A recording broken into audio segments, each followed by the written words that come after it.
नमस्कार साथियों, कर्मजो कौशलम YouTube channel पर आपका एक बार फिर से स्वागत है।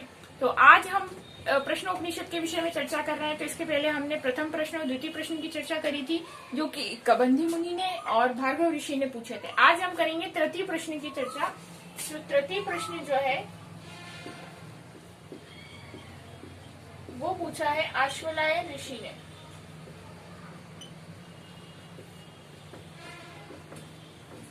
और इन्होंने कुल 6 प्रश्न किए हैं। तो अब हम देखते हैं ये 6 प्रश्न क्या है। और ये 6 प्रश्न जो है वो प्राण की उत्पत्ति के संबंध में हुए हैं। इसमें एक चीज ये भी है, हमारा जो सिलेबस है, सिलेबस में है प्रश्नोपनिषद में प्राण और रई की सृष्टि की अवधारणा। तो वो हमने प्रथम प्रश्न में देख लिया।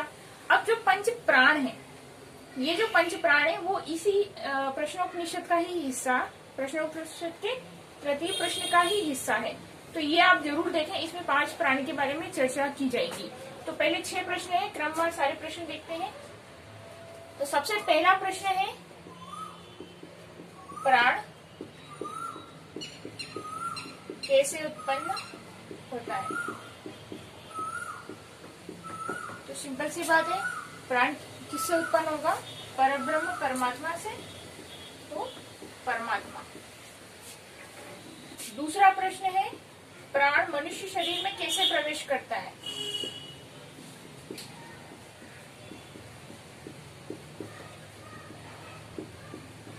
कैसे प्रवेश करता है, इसका आएगा उत्तर मन द्वारा किए गए संकल्प से। इसमें ऐसा कहते हैं कि व्यक्ति के आखिरी क्षणों में उसके मन में जिस तरह का संकल्प चल रहा हो, उसके अनुसार उसको फिर अगली योनि मिल जाती है। तो मन द्वारा जैसा संकल्प किया गया, वैसे प्राण मनुष्य के शरीर में उसी तरह से प्रवेश करते हैं। अब अगला जो प्रश्न है वो मेन है कि ये जो प्राण है वो अपने आप को विभाजित करके किस तरह से शरीर में रहता है। तो इसको हम अच्छे से समझेंगे। तो ये इसको हम पूरा रफ कर देते हैं पहले बोर्ड को, कि ये जो प्राण है परमात्मा से उत्पन्न होता है और मन के संकल्प के द्वारा मनुष्य के शरीर में प्रवेश करता है। उत्पन्न हुआ परमात्मा से, मन में जैसा संकल्प हुआ वैसे मनुष्य के शरीर में प्रवेश करा। अब प्रवेश करने के बाद में वो अपने आप को विभाजित करके किस तरह से रहता है। तो देखिए, प्राण के 5 उप प्राण है, यानी कि वही प्राण जो है वो अपने आप को 5 भागों में डिवाइड कर लेता है। तो प्राण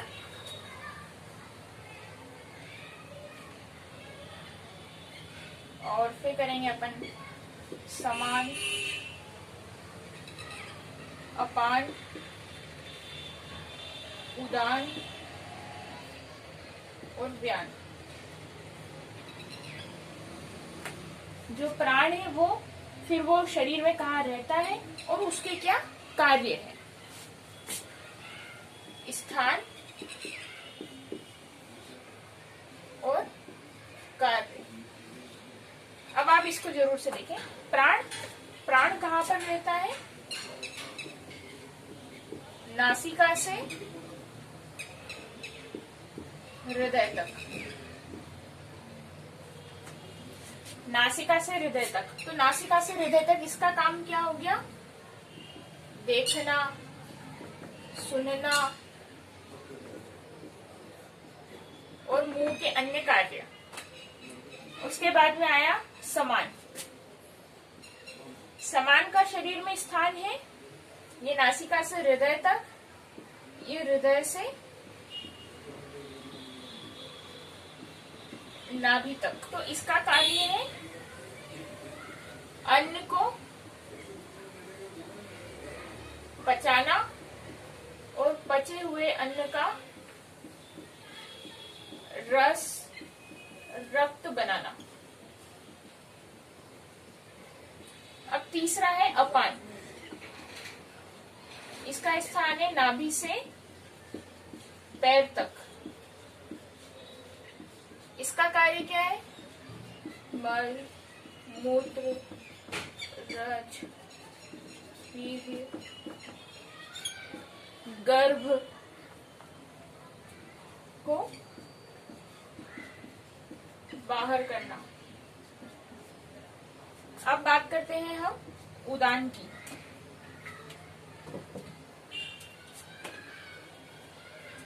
उदान का जो स्थान है वो है कंठ से मस्तिष्क तक है। तो इसका कार्य है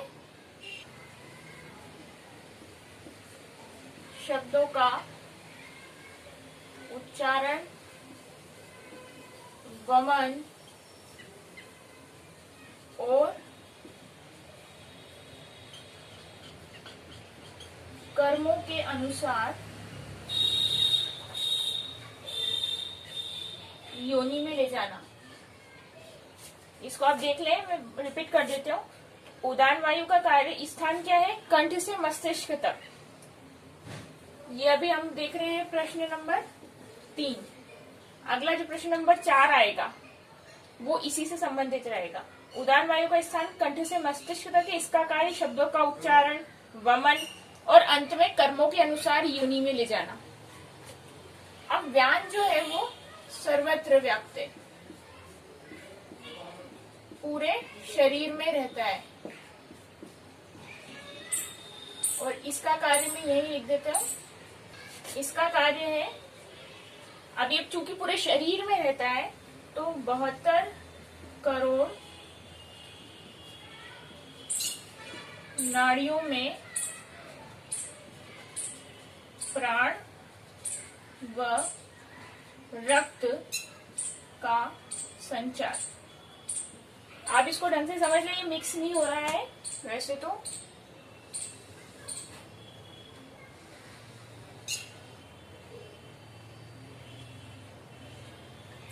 ठीक है, ये मैंने एरो बनाई दिए हैं, किसका क्या है आप भी समझ जाएंगे। जैसे कंठ से मस्तिष्क तक की, तो कंठ से शब्दों का उच्चारण करना, फिर उसमें मुंह भी आ गया। कंठ से हम जो वमन क्रिया करते हैं वो, और उदान वायु ही सबसे श्रेष्ठ मतलब इसको बोला जाता है। इसी से कर्मों की योनि, कर्मों के अनुसार योनि को व्यक्ति प्राप्त होता है। अब व्यान तो पूरे शरीर में है, याद करने का तरीका बताता हूँ। व्यान पूरे शरीर में है। पूरे शरीर में क्या है? 72 करोड़ नाड़ियां हैं। तो 72 करोड़ नाड़ियों का काम क्या है? सब जगह पे साइंस की लैंग्वेज में जो है रक्त को पहुंचाना, और अध्यात्म के क्षेत्र में जो है उसको बोलेंगे हम प्राण का प्रवाहित करना। तो दोनों चीज आ गई कि प्राण व रक्त का संचार करना। अपान वायु हमको पता है नाभि से पैर तक है, तो उसका कार्य क्या है? मल, मूत्र, रज, वीर्य, गर्भ को बाहर करना। समान हृदय से नाभि तक। अब हृदय से जो है नाभि तक, तो नाभि की बात आ गई तो क्या हुआ? अन्न को पचाना और पचे हुए से रक्त और रस बनाना। प्राण नासिका से हृदय तक, देखना, सुनना, मुंह के अन्य कार्य। तो ये हमने देखा कि प्राण किस तरह से शरीर में प्रवेश करके विभाजित होते हैं। तो ये प्राण, अपान, समान, व्यान, उदान 5 उप प्राण के नाम से जाने जाते हैं, 5 प्राण के नाम से जाने जाते हैं। और यही जो है इनके अलग अलग शरीर में स्थान है और उनके अलग अलग कार्य हैं। अब हम देखेंगे इसी का अगला प्रश्न। ये हमने देखा प्रश्न, तृतीय प्रश्न का प्रश्न क्रमांक 3। अब हम देखते हैं 4।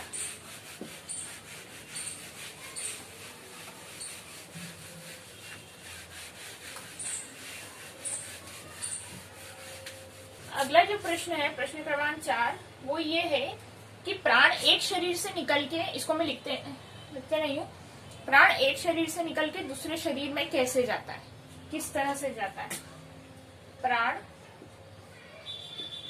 एक शरीर से निकलकर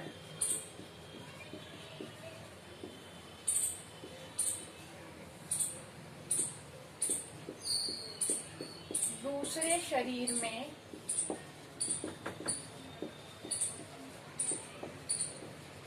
कैसे प्रवेश करता है? तो इसका उत्तर होगा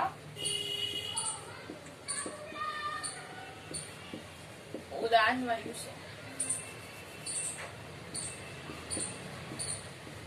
अभी हमने इसके पहले ही देखा, मैंने कहा था कि अगला प्रश्न इसी पर है, क्योंकि उदान क्या करता है? वो कर्मों के अनुसार अलग अलग योनियों में देता है। तो ये वाली बात वही है कि एक शरीर से दूसरे शरीर में कब प्रवेश करेगा तो अपने कर्म अपने कर्मों के अनुसार उसको नई योनि प्राप्त होगी। तो प्राण एक शरीर से निकलते समय दूसरे शरीर में किससे की मदद से जाता है? उदान वायु की तरफ से। अब इसके अंदर 3 बातें हो गई। अब जो हमने सेकंड प्रश्न भी करा था कि मन में द्वारा किए गए संकल्पों से, तो इसमें जैसे पुण्यशील मनुष्य है,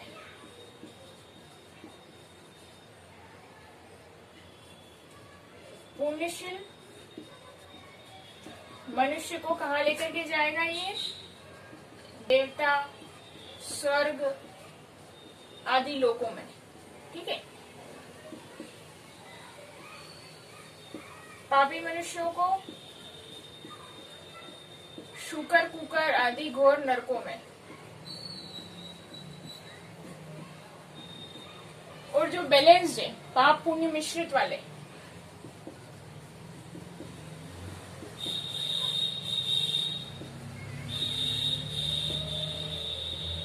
उनको वापस से मनुष्य लोक में,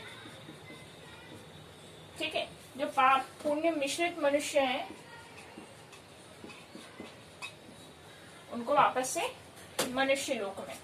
तो ये जो उदान वायु है, यही एक शरीर से दूसरे शरीर में प्रवेश कराता है, और जो व्यक्ति होगा उसके अनुसार उसको जो है उसी लोक में ये लेकर जाता है। अब अगले 2 प्रश्न जो है वो काफी आईएमपी है, उनको जरूर से आप समझें। थोड़ा सा वो याद करने जैसी चीजें हैं, तो उनको जरूर से याद करें।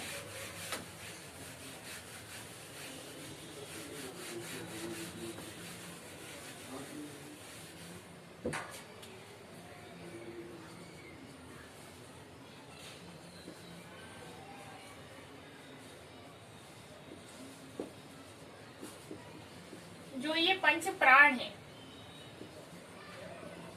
वो पंचभौतिक जगत को कैसे धारण करता है? अब देखिए, सबसे पहले पंच प्राण कौन से हैं? प्राण,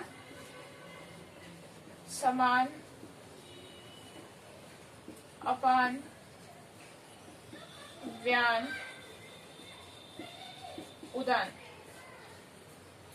ये 5 प्राण है।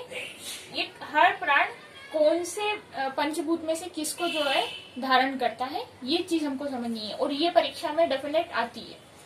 तो प्राण जो है उसको आप ऐसे करें, ये जल तत्व को, समान आकाश को, अपान पृथ्वी को, व्यान वायु, और उदान अग्नि, सूर्य।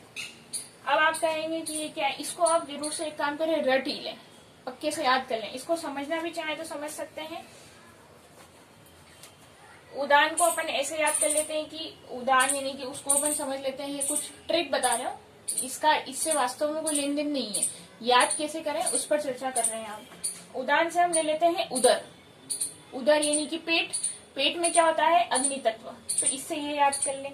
व्यान, तो ये तो व से व मिल ही रहा है, तो व्यान भी क्या होता है? पूरे शरीर में व्याप्त है, और वायु भी सर्वत्र है, तो व्यान जो है वायु तत्व से समझ लिया। अपान का स्थान कहाँ से आता है? नाभि से लेके पैर तक का। पैर कहाँ पे रहते हैं? जमीन पे, तो इसलिए इसको पृथ्वी तत्व से याद कर लें। अब रही बात प्राण की और समान की, तो प्राण को आप ले लें जल तत्व में। क्यों? क्योंकि प्राण का जो स्थान है वो कहाँ से है? नासिका से हृदय तक है। तो मुंह में हम पानी पीते हैं, तो उससे याद रखें कि जो प्राण है वो जल पीने से ही रहेंगे। और प्राण का, क्योंकि स्थान तो हमको डेफिनेट याद करने ही है, तो स्थान इसके पहले प्रश्न में हमने करे हैं, तो उसी से उस तत्व को याद कर लेते हैं। और समान यानी कि आकाश के समान कोई दूसरी चीज नहीं है, आकाश सबके लिए समान है, तो इस तरीके से उसको याद करें। लेकिन इसको कैसे भी याद करें, आप अपनी कोई ट्रिक लगा के याद करें, लेकिन इसको याद जरूर करें कि पंचभूत जो है वो किस तरह से पंच प्राण को धारण करता है, पंच प्राण। क्योंकि ये तालिका इमेज कॉलम परीक्षा में आती है, और अगर ये याद करके जाएंगे तो वहां पर आपको फायदा मिलेगा। इसके जस्ट बाद में हम जो प्रश्न कर रहे हैं वो भी आईएमपी है, क्योंकि ये वास्तव में ये क्या चीज है, ये इनको कैसे धारण करता है ये समझाना मेरे बस की बात नहीं है।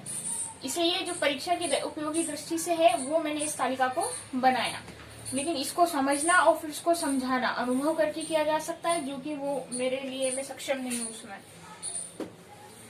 अब हम अगला प्रश्न देखते हैं।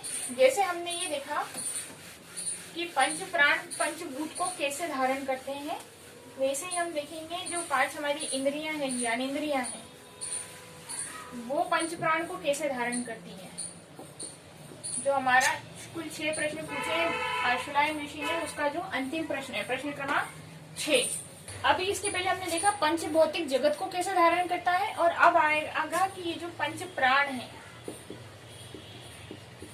वो आध्यात्मिक जगत को, जिसको हम कह रहे हैं इंद्रियों को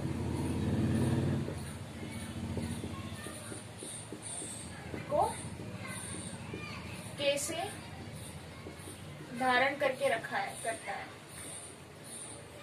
वापस से पहले 5 प्राण लिख लेते हैं हम। प्राण, समान, अपान, व्यान और उदान।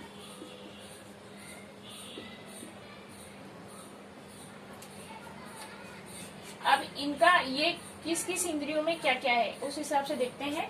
तो देखिए, प्राण जो है वो उसका स्थान नेत्र है।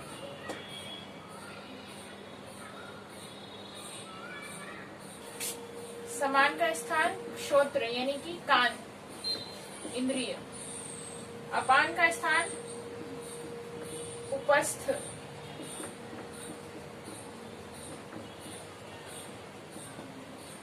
व्यान का स्थान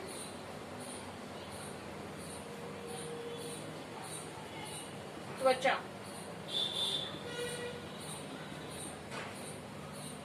और उदान का तेज। देखिए, ये जो आध्यात्मिक जगत है, यानी कि इसको हम पहले कर लेते हैं आंतरिक जगत,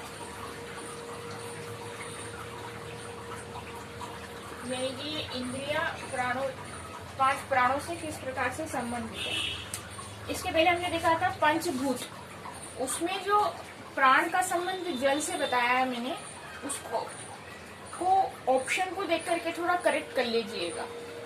प्राण का संबंध मैंने कहीं पर देखा था तो जल तत्व से था, और इस उपनिषद के अनुसार जो है प्राण का संबंध सूर्य तत्व से है।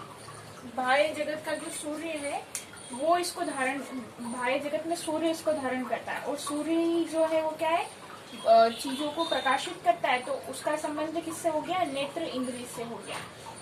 समान जो है उसका संबंध तो मैंने उधर आकाश तत्व से ही बताया इसके पहले वाले प्रश्न में, और आकाश शब्द का संबंध किससे, श्रोत्र इंद्रिय से। तो ये क्या है, शब्द को सुनने का कार्य कौन करती है, श्रोत्र इंद्रिय।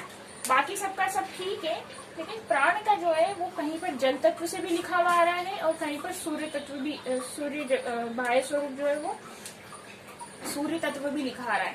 तो इसमें आप थोड़ा या तो आप भी और कुछ स्टडी कर लें, और आपको कुछ सही चीज मिले तो मुझे जरूर बताएं, या फिर आप एग्जाम में ऑप्शन को देख करके डिसाइड कर लें।